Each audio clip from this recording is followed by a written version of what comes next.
Doctor ইউনূসের কপালে এমন শনি আছে, এমন শনি আছে। শেখ ফরিদ ভাই, আমরা এখন আরেকটু জিনিস দেখব।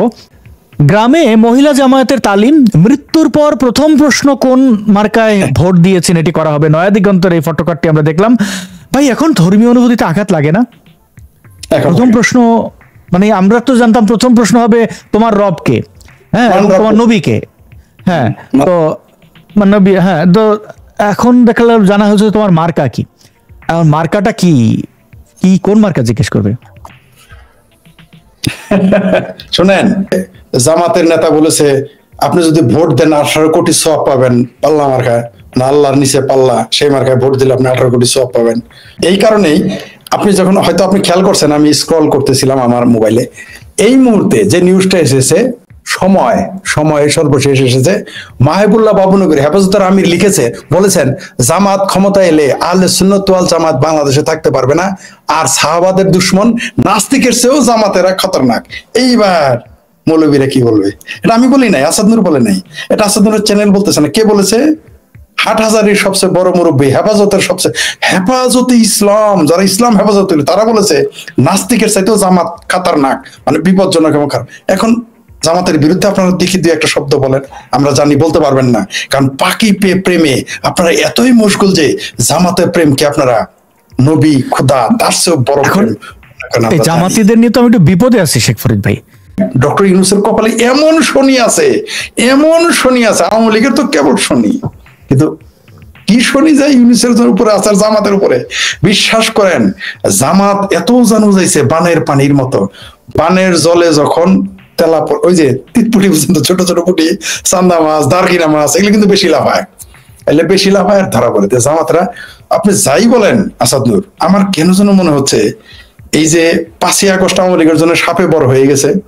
আমি জানি না আজকালকার সেই মেয়ধাবী আমার ভাবির পোলারা সাপে বর শব্দটা পড়ে কিনা, কারণ তারা তো আবার যেটা প্রশ্নে আসবে কেবল সেটাই পড়ে, এর বাইরে তো পড়ে না। আমরা এভারেজ মেধার ছিলাম, আমরা মেধাবী ছিলাম না, এভারেজ, কিন্তু আমাদের সব পড়তে হইতো। তাই জানি সাপে বর হয়ে গেছে, 32 নাম্বার ভাঙাটাও সাপে বর হয়ে গেছে। আর এই যে রায়টা দিয়েছে, এই যে শেখ হাসিনার চ্যাঙ্গারু কোর্ট থেকে যে তাকে ফাঁসির রায় দিল, এইটা একের 100% আওয়ামী লীগের জন্য, বাংলাদেশের মুক্তিযুদ্ধের পক্ষের মানুষের জন্য সাপে বড় হয়ে গেছে। আপনি জেনেছেন যে অ্যামনেস্টি ইন্টারন্যাশনাল থেকে শুরু করে রাইটস ওয়াচ, সকল মানবাধিকার সংস্থা বিবৃতি দিয়েছে এবং এই বিচার ব্যবস্থাকে প্রহসনের মতোই বলেছে। এই যে এদের পাকিস্তান প্রেম, আপনি সুন্দর শব্দ ইউজ করছেন যে তারা হর্নি হয়ে গেছে। আসলে তারা পাকিস্তান নাম শুনলেই তারা দেখবেন হর্নি হয়ে যায়, মানে একেবারেই মানে ব্যাপক, মানে উন্মাদ হয়ে যায়, ঠিক আছে, জন্য উন্মাদদের মতো। কারণ এদের কাছে আল্লাহর চাইতে, খোদার চাইতে, নবীর চাইতেও পাকিস্তান তাদের কাছে প্রিয়। আপনি দেখবেন তার সামনে আপনি আল্লাহ নিয়ে, রসুল নিয়ে কথা বলে ঘ্যাত করে উঠবে প্রথমে, কিন্তু যদি পাকিস্তানের কথা বলেন আপনাকে গলা চিপে ধরে পারতে পারে। এটা আমার অভিজ্ঞতা আছে, আমি দেখেছি।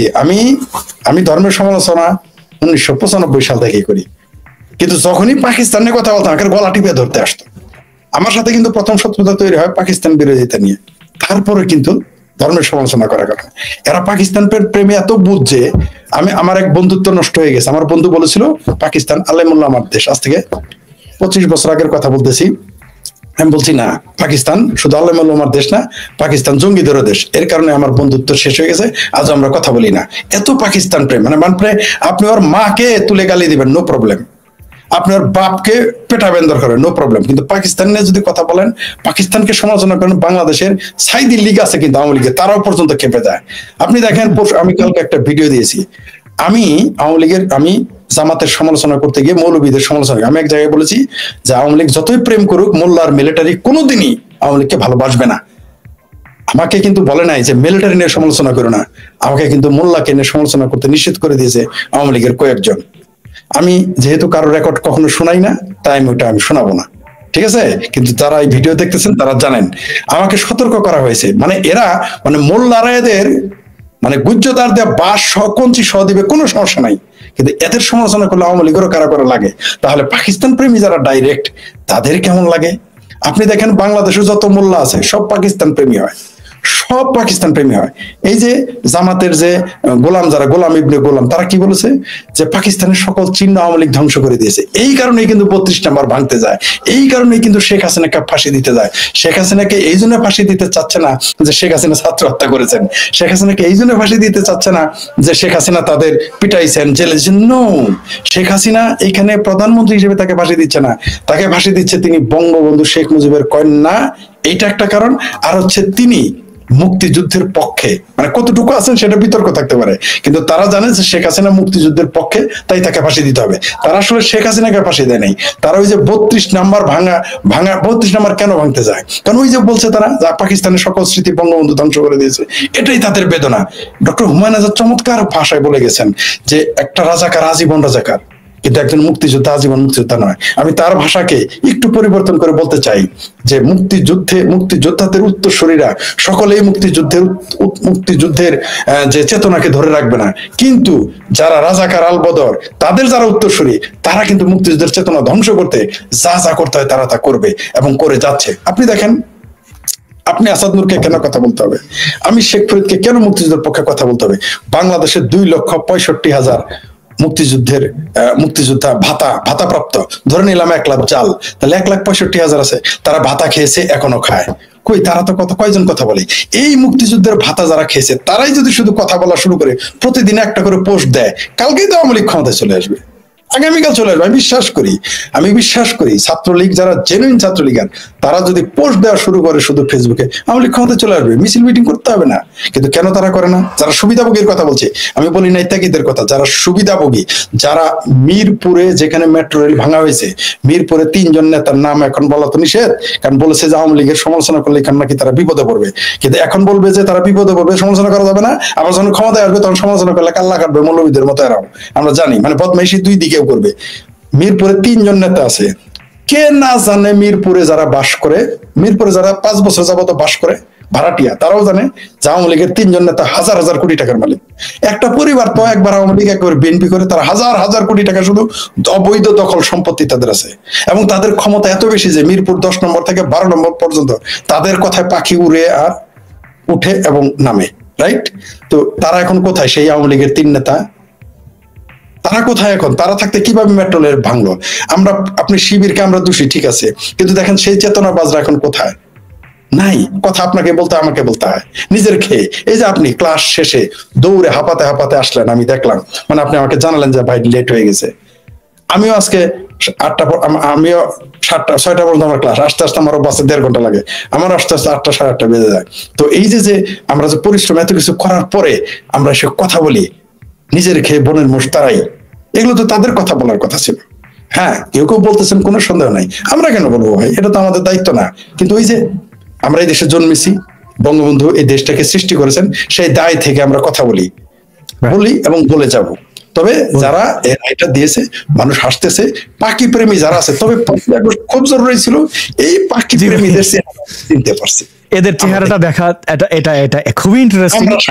আমরা শায়ানকে চিনে ফেলেছি, শাকিকে চিনে ফেলেছি, আমরা চিনকো, আমরা উদিসির ওর দেখি যে কারা কি আমরা চিনে ফেলেছি, এগুলো আগে চিনতাম না। একসাথে ঘুরছেন আপনি, আসাদ নূর, যাকে আপনি শ্রদ্ধা ভক্তি করতেন, দেখেন তো যে লোকটা আপনাকে আমি জয় বাংলা স্লোগান দিতে কমই শুনেছি, আপনার সে উচ্চ স্বরে তারা স্লোগান দিত, তারাই কিন্তু আজকে শেখ হাসিনা ফাঁসি চায়, তারাই কিন্তু আওয়ামী লীগের বাসটা দিতেছে, রাইট? আপনি দেখেছেন গণজাগরণ মঞ্চে। এবার ধর্মীয় অনুভূতি নিয়ে আমাদের একটু বলেন তো। অপরদিকে যে মহিবুল্লাহ বাবনগরী তো বললেন এরা নাস্তিকদের চেয়েও খারাপ, জামাত ইসলামী, এবং আমরা এই যে ভোট চাওয়ার ক্ষেত্রে প্রথম মার্কা জানতে হবে, যদি একই তো দেখলাম, তো নাস্তিকরা তো এরকম কথা বলবে না। আমরা তো কোনোদিন ধর্ম নিয়ে ধানাই বানাই করি না, মানে একটা কথা বললা যে আমার ভিডিও দেখলে আল্লাহ আপনার জান্নাতে নিয়ে যাবে, এটা তো কোনো কথা বলি না। এরা বলেছে তো ওই যে ধর্মীয় অনুভূতি নিয়ে একটা কথা বলি আমি, এই যে আজকে যারা, আপনি নিশ্চিত থাকেন আসাদ নূর, ডক্টর আহমেদ শরীফ স্যার বলেছিলেন, যিনি বাংলাদেশের প্রথম স্বঘোষিত নাস্তিক, অধ্যাপক আহমদ শরীফ, তিনি তার এক জায়গায় লিখেছেন এবং মুখেও বলেছেন যে তার নামে বাংলাদেশে একদিন মাজার হবে, অথচ তাকে কিন্তু নাস্তিক, মুরতাদ এবং তাকে কবর দিবে না বলেছে, যদিও তিনি কবর দেওয়ার সুযোগই রাখেননি, তিনি ঢাকা মেডিকেলে তার দেহ দান করে দিয়ে গেছিলেন।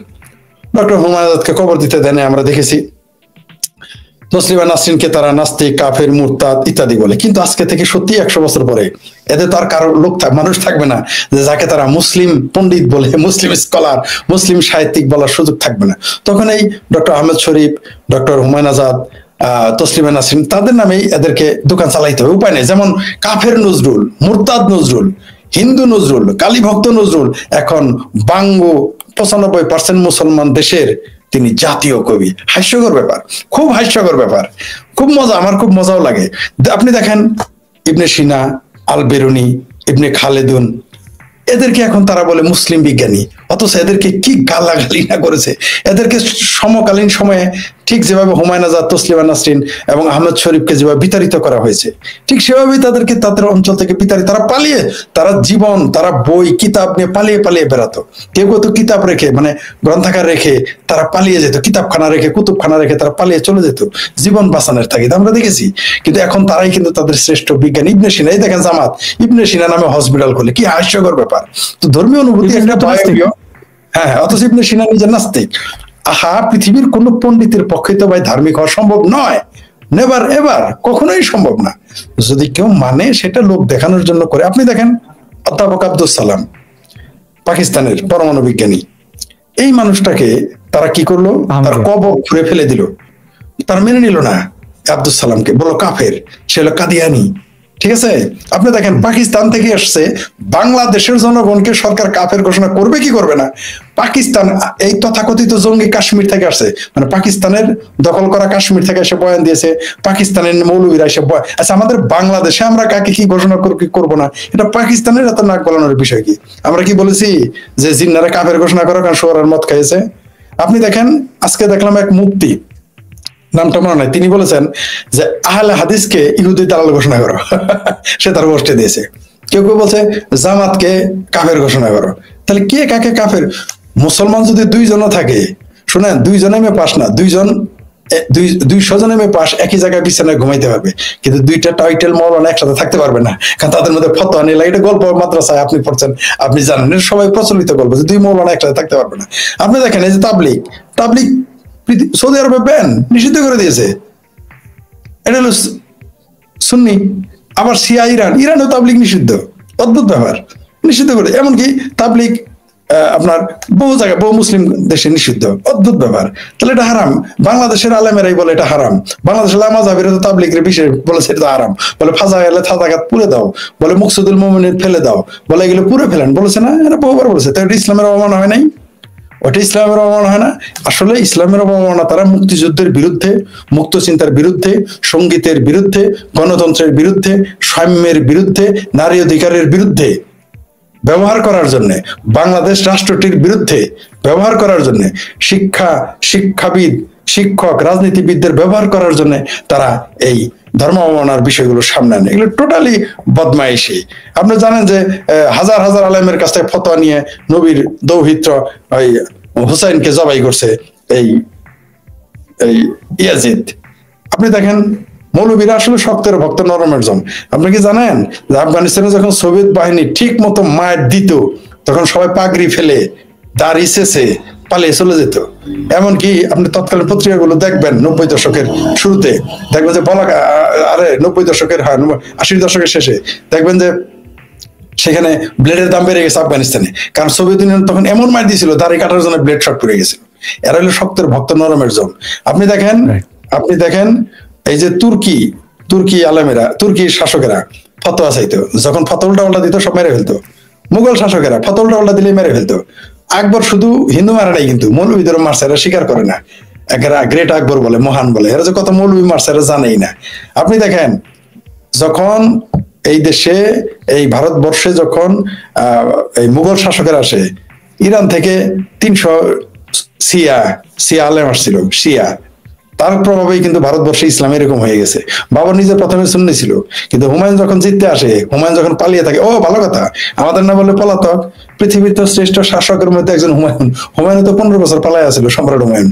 এটা গিয়ে চেঙ্গারুরা জানে, বেকুবেরা জানে, বাঙ্গুরা জানে। মোহাম্মদ কত বছর মদিনায় পালাইছিল, যদিও মদিনা না, ওর নাম ইয়াত্রিব। এই দেখেন বদমাইশি। আমি জানি যে আপনি ইসলামের সমালোচনা করবেন না বা কোনো ধর্মের সমালোচনা করবেন বলেছেন, আমি সমালোচনার ইতিহাসের কিছু বলি। এই দেখেন এরা যেখানেই যাবে প্রথমে নাম পাল্টাই ফেলবে, পুরো ভাষা। এই ইস্তাম্বুলের নাম কি? অনেকে কিন্তু জানে ইস্তাম্বুলের নাম কি, ওটা দখল করে নাম পাল্টে ফেলেছে। ওটা কার? ওটা তো মুসলমানেরই না ওই জায়গা, ওটা তো মুসলমানের জায়গায় না। যদি স্পেনের মতো বিদ্রোহ করতো তাহলে তো ওদের পালায় চলে আসতে হইতো। ঠিক আছে, খ্রিস্টান রাষ্ট্র ছিল, সেটা তখন ইস্তাম্বুল নাম দিয়েছে।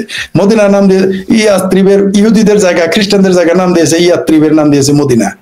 এই হচ্ছে জায়গা, হ্যাঁ, জায়গাটাকে ইসলামীকরণ করে ফেলছে। যেমন তেহরান শুনলে অনেকের খুব মজা লাগে, আরে ইরানের রাজধানী তেহরান। তেহরান মানে হচ্ছে যে নিচু, মানে পাহাড় থেকে নিচু একটা শহর, নিচুতে মানে নদী কেন্দ্রিক বা ঢালু জায়গা আর কি। তো সেটা শুনলে তেহরান, কত না জানি কত কিছু। জি, শেখ ফরিদ আমরা পাইলাম। এবার হচ্ছে যে ভারতের চাল আসবে সিঙ্গাপুর হয়ে। কেন? মানে মানে এদের কি পাগলে ইয়ে করে, মানে এইরকম কেন? এইরকম পৃথিবীতে মানে গ্রামের অশিক্ষিত মূর্খ লোকেরাও নিজের স্বার্থ বোঝে। সে 5 টাকার জিনিস যেখানে 4.5 টাকা পাবে, সেটা যদি শত্রুর ঘর হয় সেখান থেকে কিনবে। এটাই বিজনেসের নিয়ম। এরা কত বড় গর্ধব! এরা কখনো দুবাই যায়, কখনো সিঙ্গাপুর যায়, ওই ঘুরে পিছিয়ে ভারতের জিনিস আনে। সিঙ্গাপুর তো কোনো আবাদি নাই, ওখানে থাকার জায়গা নাই, ছোট্ট দেশ। দুবাই তো 100 টাকা চাল উৎপাদন না, কে না জানে। এই ভারতের জিনিস সেখানে যায়, সেখান থেকে চাল পেঁয়াজ ঘুরে পাকিস্তানের করাচি বন্দর হয়ে এখানে আসে। মানে এরা যে কত বড় উন্মাদ! আসলে কিছু কমিশনের ব্যাপার আছে তো এখানে, ব্যবসা কমিশনের কিছু ব্যাপার থাকে। এই হাস্যকর এই জন্য দেখবেন যেগুলো পৃথিবীতে যত যুদ্ধ দেখেন, যত ক্ষমতার ওলট পালট দেখেন, মূলত এগুলো বাণিজ্য। এখানে কিন্তু মার্কস, অর্থনীতিবিদ মার্কস, রাজনীতিবিদ মার্কস আমার নামে, অর্থনীতিবিদ মার্কসকে নিয়ে আসলাম। মার্কস কিন্তু এই জন্যই বলেছেন যে পৃথিবীর সবকিছু হচ্ছে, প্লেটো যেমন বলেছিলেন যে মানুষ হলো পলিটিক্যাল প্রাণী, মানে পলিটিক্যাল অ্যানিমেল, তাই না? আর মার্কস কিন্তু বলেছে মানুষের কিন্তু সবকিছুর সাথে অর্থ জড়িত। আসলে এখানে কমিশনের কিছু ব্যাপার আছে। আপনি একটা কৌতুক বলি এই ব্যাপারে, মানে এক লোক বলছে যে যে এই ব্রিজটা বানাই দিবা, কত টাকা নিবা? তো প্রথমে পাকিস্তানের কাছে গেছে, পাকিস্তানি বলছে 9,000 টাকা। তারপরে গেছে চাইনিজের কাছে, যে ব্রিজ বানাই দিতে তুমি কত নিবা? বললো যে 18,000 টাকা। বললো তাই নাকি? পরে ভারতীয়র কাছে গেছে, ভারতীয় বললো যে ভাই এই ব্রিজটা বানাতে কত? কয় 27,000 টাকা। তখন চিন্তা করলো যে কি ব্যাপার, এটা কি করে হয়? পাকিস্তানি ছিল 9,000, চাইনিজ 18,000, ভারতীয় 27,000। তখন বললো কারণটা বলো। ভারতীয় জিজ্ঞেস করলো ভাই তুই কারণ বল, চাইনিজ তো আমার কাছে 18,000 চেয়েছে। আরে ভাই প্রথমে তো 10,000 তোর, 9,000 তোরে দিয়ে দিব, আমি প্রথমেই তোরে 9,000 দিয়ে দিব, তারপরে আর 9,000 পাকিস্তানিরে দিয়ে দিব, তাহলে 18,000 গেল। আর টাকা সব আমার, এই জন্য চাইছে কাজ করবে পাকিস্তানি, কমিশন তুই খাবি। মানে সবকিছু বিজনেস, আসলে সবকিছুতে বিজনেস। আপনি দেখেন ইউক্রেন যুদ্ধে আমরা কিন্তু দেখলাম, ইউক্রেন যুদ্ধ খাদ্যের ভান্ডার লস কার হয়েছে জানেন? সৌদি আরবের। লস কার হয়েছে জানেন? কুয়েতের। লস কার হয়েছে জানেন? কাতারের। লস কার হয়েছে জানেন? ইরানের তো আগেই লস হতেছে। কাতার, কুয়েত, মানে যারা আমেরিকার আর কি বলে নন নেটো এলাই যারা, তারা ক্ষতিগ্রস্ত হয়েছে। কারণ ইউক্রেন যুদ্ধের কারণে রাশিয়ার তেল সস্তা হয়ে গেছে, রাশিয়া থেকে সস্তা তেল কিনেছে ভারত, ভারতে এই তেলগুলো বিক্রি করেছে ইউরোপে। অদ্ভুত ব্যাপার। দেখেন ওইখানেও দেখেন এরাও কিরকম বোকা। দেখেন তারা রাশিয়ান তেলকে ব্যান করে দিল, ভারত সেই রাশিয়ান তেল কম দামে কিনে এনে ইউরোপে বিক্রি করলো। তো এইরকম মানে এটা সেটা ওই দুর্বল বাংলাদেশ বলেন আর সবল ইউরোপ বলেন, মানে সব জায়গায় একটা হাস্যকর পরিস্থিতি তৈরি হয়ে আছে। মানে আপনি রাজনীতি, ধর্ম, এগুলো শুধু ধর্মই হাস্যকর না, রাজনীতিও মাঝে মাঝে হাস্যকর কাজ করে। ডক্টর ইউনূস ওইখান থেকে আনে। আসলে তারা আমদানি রপ্তানি করলে তো আপনি একটা মার্জিন, আপনার এলসি খুলতে হবে, এলসির মাধ্যমে টাকা পাচার হচ্ছে, এগুলো একটা কারণ বিদেশ থেকে বেশি দামে চালানা। এমন হতে পারে যে চালটা আসলে বেশি দামে কিনে নেয়, ডিক্লেয়ার এটা দিয়েছে, হতে পারে এটা ডিক্লেয়ার, টাকাগুলো পাচার, ডলারগুলো নিয়ে নিচ্ছে, এটাও হতে পারে। এটাও একটা কারণ বেশি দেয়, কারণ পাবলিক তো এত বোকা হয় নাই। আচ্ছা আপনি কি এতই বোকা হবেন যে যেটা আমি 3 টাকা পাবো সেটা আমি 5 টাকা দিয়ে কিনবো? কারণ কি? কারণ ওই যে 3 টাকা দিয়ে কিনতেছে বা 3.5 টাকা দিয়ে 1.5 টাকা আপনি উঠায় নিয়ে যেতেছেন, তারপরে কমিশন তো আছেই, এগুলো বাণিজ্যের ব্যাপার আছে। আর আপনি দেখেন তারপরেও কিন্তু ভারতের চাল কিন্তু আসতেই আছে কন্টিনিউ। ভারতের চাল ছাড়া, ভারত ছাড়া পৃথিবীর সব দেশের সাথেই, মানে যেমন করে ভাষা একটু বলি, মানে গুতাগুতি করে তারা জিততে পারবে বাংলাদেশ, কিন্তু ভারতের সাথে গুতাগুতি করলে একবার উব্ধ হয়ে নিজের গোচরদার দিয়ে কিন্তু ভাষা মুখঞ্চিত হয়ে যাবে, বাংলাদেশ অস্তিত্বই থাকবে না। আমি আপনাকে আবারও বলতেছি আপনার চ্যানেলের মাধ্যমে, যে ভারতের সাথে গুতাগুতি করলে বাংলাদেশ অস্তিত্বই থাকবে না, থাকবে না। অলরেডি বাংলাদেশ অস্তিত্ব এখন হুমকির মুখে। যে ভারত জীবনে কোনোদিন শিলিগুড়ি করিডোরে একজন আর্মি রাখে না, এখন তিনটা গ্যারিসন খুলেছে, এটা কি জানেন? অবশ্যই জানেন। 3টা গ্যারিসন খুলছে, কেন খুললো সেখানে? এই যে আমাদের চোখের মধ্যে হলো। আর এই যে ভারতের সাথে আমাদের সম্পর্ক তিক্ত করা হইলো ফাইনালি, আপনি যে কোনো সময়ের চেতে যে কোনো সময়ের চাইতে বাংলাদেশে ভারত বিদ্বেষ বেশি, তেমনি যে কোনো সময়ের চাইতে এখন ভারতীয়দের বাংলাদেশ বিদ্বেষ বেশি। তার জন্য কিন্তু মুফতি মাসুদের মতো নিরীহ মানুষটাকেও হাজতে উঠতে হয়েছে, মানে সে হয়ে গেছে বলির পাঠা। এরা করছে পাপ, আর সেই তাপে মুফতি মাসুদ জেলে চলে গেছে। আপনি দেখেন ভারতে কিন্তু আগে অন্তত এতটুকু ছিল না যে আমাদের ঘৃণা করতে, এখন কিন্তু পশ্চিমবঙ্গে যান আর সাউথে যান, এখন কিন্তু বাংলাদেশের মানুষদের পছন্দ করে না। এই যে ঘৃণার জন্ম দিয়েছে, এই ঘৃণার কারণে কিন্তু বাংলাদেশ টিকবে না। টিকতে হওয়ার পাকিস্তান তো গেয়া 5 বছরের মধ্যে তো পাকিস্তান কয়েক টুকরা হয়ে যাবে, কোনো সন্দেহ নাই। বাংলাদেশও ঝুঁকির মধ্যে ফেলে দিয়েছে। ডক্টর ইউনূস আসলে যে কার কথায় কাজ করতেছে, তবে যেটা আমি বলি, যেই দিন বাংলাদেশের পাকিস্তান পন্থীরা পরাজিত হবে, পাকিস্তান পন্থীদের লক্ষ্য উদ্দেশ্য নষ্ট হয়ে যাবে, সেই দিন তারা কি বলবে? বলবে যে 5ই আগস্ট ঘটিয়েছিল ভারত। এটা আপনি নিশ্চিত থাকেন, এবং আপনি এটা শুনবেন। আবার হয়তো এই বিষয়ে আমাদেরকে লাইভ একদিন বলতে হবে, আমার ধারণা আর কি। জি, শেখ ফরিদ ভাইয়ের কাছে সর্বশেষ একটা প্রশ্ন আছে, সেই প্রশ্নে যাচ্ছে, আরো কিছু কমেন্ট পড়ে নেই।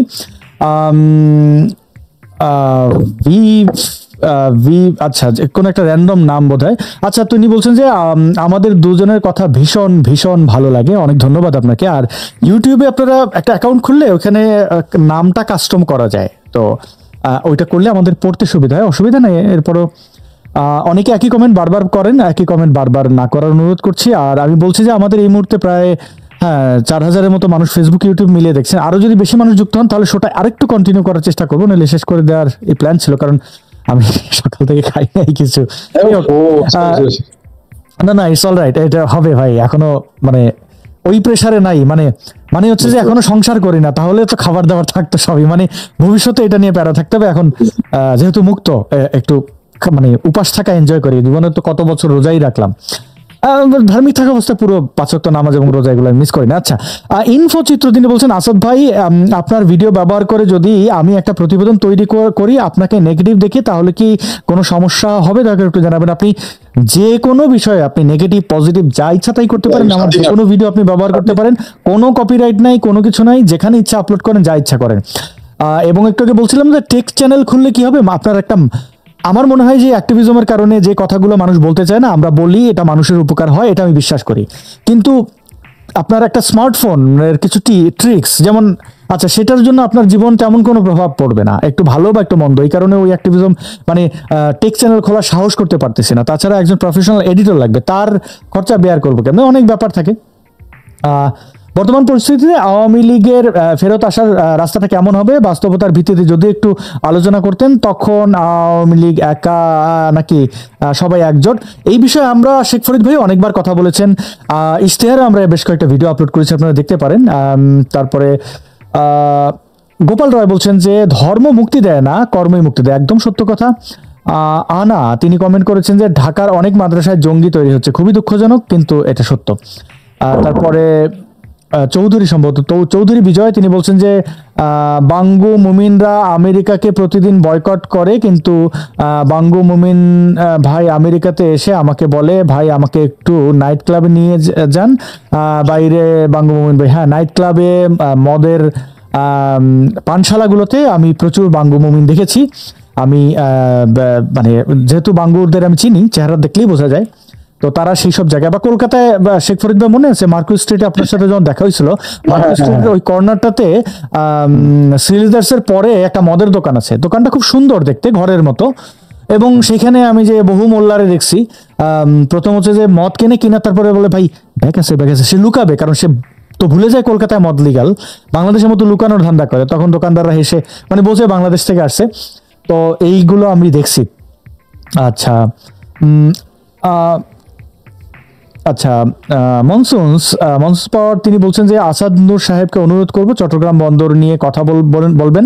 চট্টগ্রাম বন্দর আমেরিকার নৌবাহিনীর হাতে তুলে দিয়েছে বাংলাদেশের, আফ্রিকার জিবুতির মতো করে বাংলাদেশের সার্বভৌমত্ব ধ্বংস করে।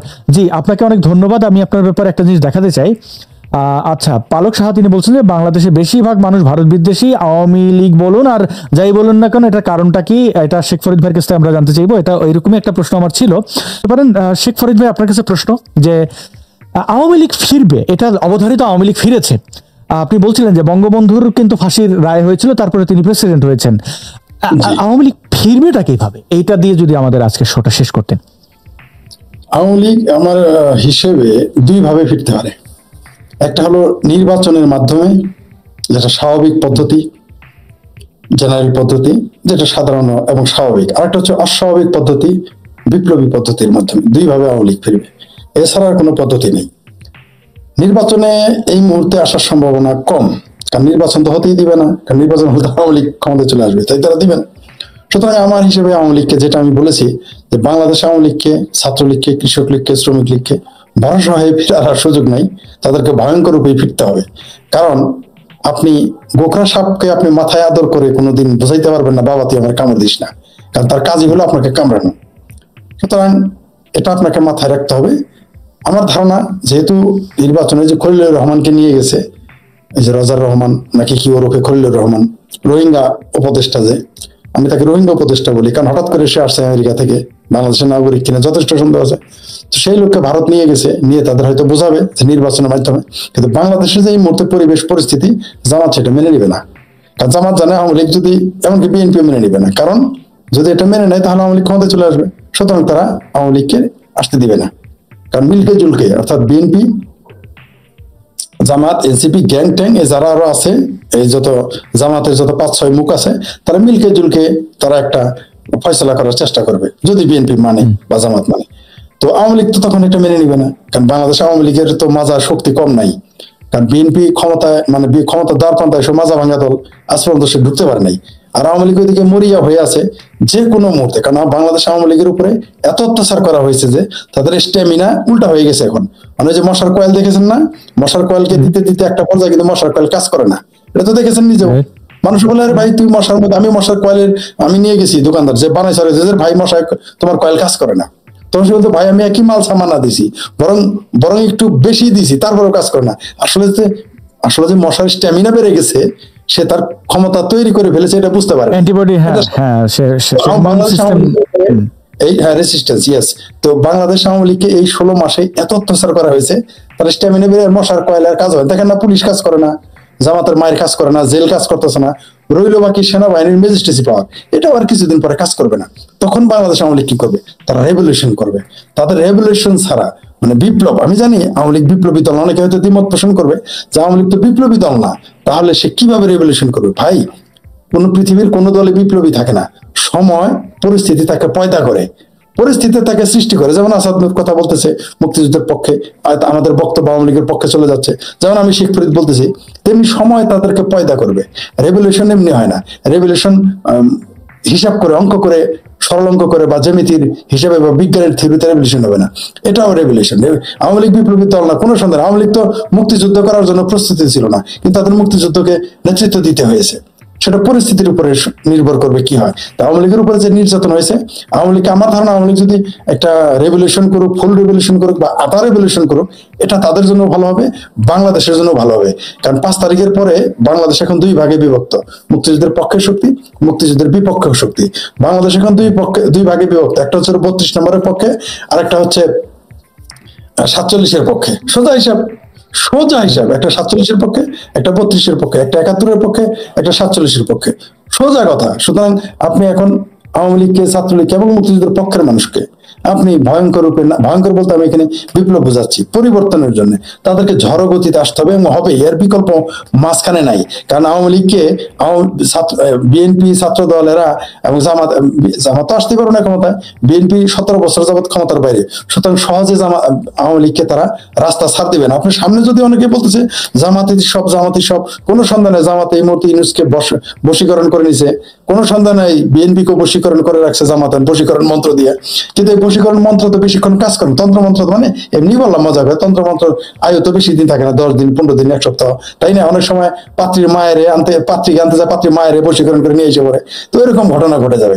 তো মনে করেন যে বিএনপি তো ছাড় দিবে না, আওয়ামী লীগকে স্পেস দিবে না। আর জামাত এবং ইউনূস, আপনি যত কথাই বলেন, আমার সাথে অনেকে দ্বিমত পোষণ করে, কালকে যদি জামাতকে বিএনপি তালাক দেয়, মানে 1 তালাক দিলে জামাত উষ্টা খায় পড়ে যাবে, আর 22 তালাক দিলে জামাত ঘর থেকে বের হইতে পারবে না এখন, আমি জানি। কিন্তু বিএনপি সে সাহসটা পাচ্ছে না, কারণ হাতি অনেক বড়, কিন্তু তার উপরে বসে থাকে মাহুত, ছোট্ট একটা মানুষ, সে কিন্তু হাতিকে চালায়। তো জামাত ওইভাবে বিএনপিকে চালাচ্ছে। কিন্তু বিএনপি যদি নিজের শরীরটাকে দেখতে পারে এবং ধাক্কা দিয়ে ফেলে দেয় মাহুতকে, সে তার স্বরূপে ফিরে আসে, তাহলে জামাত পালিয়ে চলে যাবে, এই বঙ্গোপসাগরতে পালে এসে জাহাজে চলে পাকিস্তান চলে যাবে। তো সুতরাং তারা যখন দেখবে, আওয়ামী লীগ যখন দেখবে যে না আমাকে আর প্রশ্রয়, আমাকে আর স্পেস দিচ্ছে না, আপনি দেখলেন না 13 তারিখে কি ঘটে গেল, স্পেস দিচ্ছে না বলে এটা ঘটে গেল। যদি স্পেস দিত, আওয়ামী লীগকে নিষিদ্ধ করে, ছাত্রলীগকে নিষিদ্ধ করে, নৌকা মার্কা নিষিদ্ধ করে, 32 নম্বর ভেঙে এবং বঙ্গবন্ধু কন্যা জননেত্রী শেখ হাসিনাকে ফাঁসির তথাকথিত এই চেঙ্গারু কোর্টে ফাঁসির রায় দিয়ে আওয়ামী লীগকে রেভলিউশনের দিকে, ভয়ঙ্করের দিকে ধাবিত করতেছে এবং আওয়ামী লীগ সেইভাবে ফিরে আসবে। আমার কেন যেন মনে হচ্ছে আওয়ামী লীগ নির্বাচনের মাধ্যমে না, বিপ্লবের মাধ্যমে ফিরে আসবে। সেই বিপ্লবটা প্রচলিত বিপ্লব নাও হইতে পারে, তার চেয়ে ভয়ঙ্কর হইতে পারে, তার চেয়ে ভয়ঙ্কর হইতে পারে। কারণ 71-এর যুদ্ধ আসলে শেষ হয়নি আমার মনে হয়, কারণ 9 মাসের যুদ্ধটা শেষ হয় নাই। আগামীতে দেখা যাবে যে ওই শেষ যে হয় নাই যুদ্ধটা, সেটা আওয়ামী লীগ করবে এবং করা উচিত। আর একটা আপনাকে প্রশ্ন করেছিল একজন দর্শক যে বাংলাদেশের মানুষ এত ভারত বিরোধী কেন? আমরা আসাদ নূর এগুলো বলেছেন, আমরাও বলেছি এবং আমরা যারা মুক্তিযুদ্ধের পক্ষে তারা বহুবার বলেছি, বাংলাদেশের মানুষ ভারতের বিরুদ্ধে 2টি কারণ, একটা হলো তারা মুসলমান, আরেকটা হলো তারা মুক্তিযুদ্ধ বিরোধী। এই দুইটা কখনো কখনো 2টা কারণ থাকে, কখনো একটা কারণ থাকে। এই জন্য দেখবেন আওয়ামী লীগের ভিতরে সাইদি লীগ আছে, বালাজাহারি লীগ আছে, কিন্তু আওয়ামী লীগের ভিতরে তো বালাজাহারি লীগ, সাইদি লীগ থাকার কথা ছিল না। আর বিএনপি তো পুরাই সাইদি লীগ, জামাত তো জামাত লীগ আছেই। তো আমি লীগ বললাম, লীগ মানে দল বলতে। তো এইখানে ভারত বিরোধিতা করে কমরেড হায়দার আকবর খান রনুর কথাটা কমরেড আমার বলে না। কমরেড হায়দার আকবর খান রনু বলেছেন বাংলাদেশের মৌলবাদীদের 4টা বিরোধিতা করতে হবে। একটা হলো তারা গণতন্ত্রের বিরোধিতা করবে, সমাজতন্ত্র সাম্যবাদ বিরোধী করবে, নারী বিদ্বেষী হবে এবং ভারত বিরোধী হবে। এটাই তাদের চরিত্র। দেশের মানুষ অনেকেই মনে করে যে ভারত পাকিস্তানের, বাংলাদেশের মুক্তিযুদ্ধকে ভারত পাকিস্তানের যুদ্ধ মনে করে। তারা এটা ওনই করে না, এটা উনি করেন। অপ্রিয় হলেও এই কথাটা সত্য। বাংলাদেশের সকল মসজিদ, মাদ্রাসা, ওয়াজের মঞ্চ থেকে বছর 54 বছর যাবৎ বলা হইতেছে, কখনো ছদ্ম নামে আসে, কখনো সাইদি 1988 সাল পর্যন্ত সাইদি বলছে সে জামাত করে না, কিন্তু তার কাজ কি ছিল? ভিতরে ভিতরে মুক্তিযুদ্ধ বিরোধী চেতনা বাস্তবায়ন করে তারপরে জামাত। যেমন বালাজাহারি, সে বলে আমি তো জামাত করি না, কিন্তু এখন শোনা যাচ্ছে সে নাকি জামাতের ইলেকশন করবে। ধরা খাওয়ার পরে বলে না না আমি ইলেকশন করবো না। এরকম এরকম বিভিন্ন সত্য বেশি আর আসবে, কিন্তু মানুষ এটা এখন ধরে ফেলেছে। এদের মুখোশ উন্মোচিত হয়ে গেছে। এদের মুখোশ এই দেখেন আজকে এই যে হেফাজতের আমির বলেই দিয়েছে যারা নাস্তিকের চেয়ে ভয়ঙ্কর। যদিও নাস্তিকরা খারাপ না ভাই, নাস্তিকরা খাতারনাক হবে। নাস্তিকরা সবচেয়ে মানবিক মানুষ, মানবতাবাদী মানুষ। তারা পড়াশোনা করে, স্টাডি করে, মানুষের ভালোবাসা চায়, মানুষকে ভালোবাসতে চায়, পৃথিবীকে ভালোবাসে। কিন্তু এরা এটা বুঝে না বলে এটা এখানে বলে জামাত হচ্ছে সবচেয়ে খতরনাক। এটা আমরা আগে বলেছি, বাংলাদেশে যত আকাম কুকাম হয়েছে সবগুলোর পেছনে জামাত জড়িত। এমনকি আমার সাথে লাইভে এসে বিএনপির চেয়ারপারসনের উপদেষ্টা মেজর আখতারুজ্জামান সাহেব বলেছেন, সাবেক এমপি বিএনপি নেতা খালেদা জিয়ার উপদেষ্টা সাবেক, তিনি বলেছেন যে মেজর জিয়াকে মানে জেনারেল জিয়াকে হত্যা করেছে জামাত। বলেছে মঞ্জুর ছিল জামাতের রুকন। এটা আমার কথা না, এটা একজন বিএনপির চেয়ারপারসন উপদেষ্টার কথা। লাইভে গিয়ে দেখতে পারেন, আমার নাম তার নাম সার্চ দিলে পাওয়া যাবে। তিনি লাইভে এসে বলেছেন প্রবাস দর্পণে। যাই হোক, তো এই যে বাংলাদেশে মৌলবাদ, কেন মৌলবাদীরা সবসময় ভারত বিরোধিতা করবেই, কারণ তাদের হিন্দু বিদ্বেষ। গজাওয়াতুল হিন্দের এই দেখেন গোলাম ময়লা রনি, সে তো জামাত করে না, তাই না? সে ক্লিন শেপ। আমার তো দাঁড়িয়ে আছে, আপনার দাঁড়িয়ে আছে, মোচ আছে, আমার মোচ আছে, সে তো ক্লিন শেপ। ইসলামে তো ক্লিন শেপের সুযোগ নেই, ওটা হলো ফাসেক। তো সেই লোকটা ফাসেক লোক গোলাম মোল্লা রনিও বলেছে, যিনি আওয়ামী লীগের এমপি ছিলেন, যিনি বিএনপির ইলেকশন করেছেন, সেই লোকটা বলেছে গজাওয়াতুল হিন্দ করবে। তো এই যে তাদের স্বপ্ন, বাংলাদেশের মানুষের এই যে মাদ্রাসা ছাপ, মানে আপনি যতই শিক্ষিত হন, দিন শেষে আপনি বাংলাদেশের কওমি মাদ্রাসার এবং মসজিদের ইমাম ও খাদেমের, মসজিদের খাদেমের মগজটাই আপনার মগজে সেট করা। আমি জানি যে বাংলাদেশের বহু শিক্ষিত, আরে ভাই ট্রিপল MA পাস করা, সে আমার সামনে আইসা, আমি কমিউনিস্ট, সে আমার সামনে এসে গ্লাসে পানি সুরাই ইয়াসিন করে ফোদায়, বলে যে এটা খাইলে ভালো হবে। আমি ভাবছি মজা করে আপনার গল্পটা বলেছি, কিন্তু এখানে সত্যি যে কমিউনিস্টরা যদি এরকম ইউটার্ন নেয় তারা তো মৌলবাদী হবেই। কারণ মৌলবাদীরা মুক্তিযুদ্ধ বিরোধী হবে। বাংলাদেশে কোন মাদ্রাসা ছিল, বাংলাদেশে কোন মৌলবী ছিল, বাংলাদেশের কোন মাদ্রাসার মুহাদ্দিস বলেছিল যে তোমরা মুক্তিযুদ্ধ করো? একজন বলে নাই, বরং বলেছে ইসলামী পাকিস্তান ভাঙলে, যারা ভাঙে তারা কাফের। গোলাম আজমের পোলা বলেছে আওয়ামী লীগ যারা করে তারা মুসলমান না। ইভেন 2015 সালে 14 নাকি 15 সালে যে নির্বাচন হয়েছিল রংপুরে, বাংলাদেশ আওয়ামী লীগ পাওয়ারে, আওয়ামী লীগের লোকজনদের মসজিদে তওবা পড়েছে, কয় বল যারা আওয়ামী লীগ করে তারা ইহুদি, যারা আওয়ামী লীগ করে তারা হিন্দু, তারা কাফের, তাদের তওবা পড়িয়েছে। পত্রিকায় নিউজ এসেছে, ডিসি কে তলব করেছে হাইকোর্ট, বাংলাদেশ আওয়ামী লীগ পাওয়ারে তার বিচারই করে নেই। সেটা কি ফাইল গায়েব? এই দুঃখের কথা আর কি বলি, তবে আপনি কয়েকটা কথা বলছেন, যেমন দাড়ির কথা। গোলাম মাওলার উনি কেন দাড়ি রাখেন না, আবার ফরাদ মজহারের দাড়ির ওই অবস্থা কেন, বা সলিমুল্লাহ খান তার অবস্থা কেন।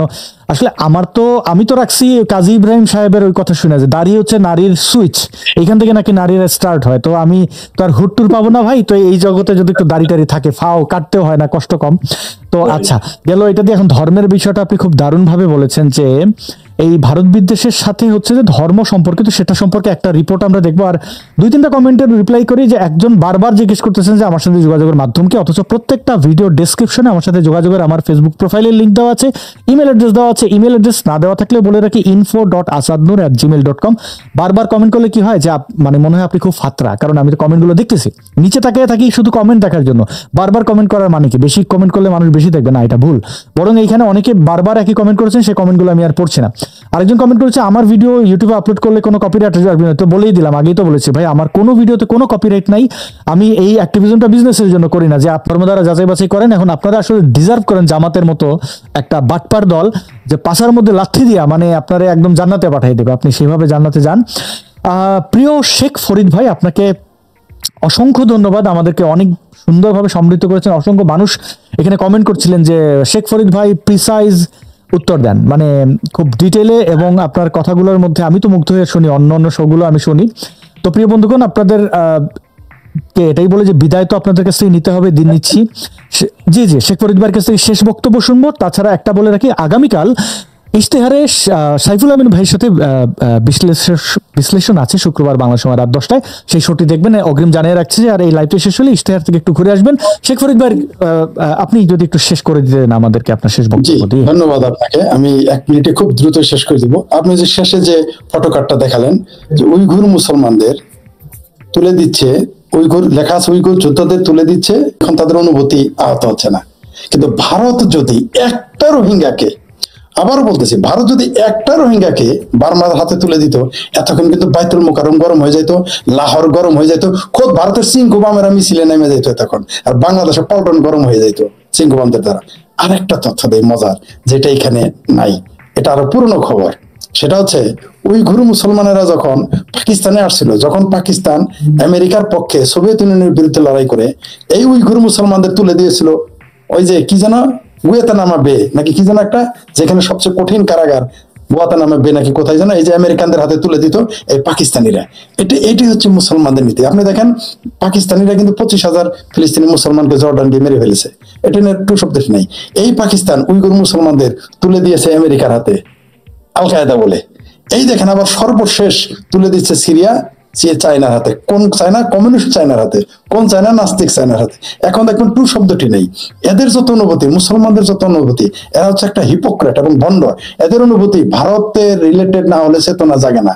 ভারতের বাংলা এই উপমহাদেশের জালিয়াত বাম এবং জালিয়াত মুসলমানদের, মানে যতক্ষণ পর্যন্ত ভারতের রং না পাবে, ভারতের গন্ধ না পাবে, ভারতের বদবয় না পাবে, ততক্ষণ তাদের চেতনা জাগবে না, জোশ জাগবে না।